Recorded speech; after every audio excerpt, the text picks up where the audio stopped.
How long does mashed tomato really last in the fridge? The answer depends on how you prepare, store, and handle it. Fresh mashed tomato should generally be refrigerated promptly and used within a few days for best quality and safety. Store mashed tomato in a clean, airtight container and keep your refrigerator at 40 degrees Fahrenheit or below. Don't leave mashed tomato sitting at room temperature for more than 2 hours. If it's very hot, the limit is shorter. Use a clean spoon every time.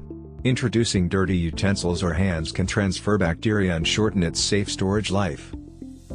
Before eating, look for unusual mold, an off smell, bubbling, or other noticeable changes. When in doubt, throw it out. Need to keep mashed tomato longer? Freezing is a better option than keeping it refrigerated for an extended period.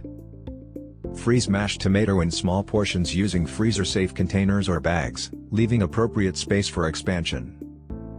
For the best safety and quality, refrigerate mashed tomato promptly, keep it cold, and use it within a few days. Did you know mashed tomatoes needed this much care?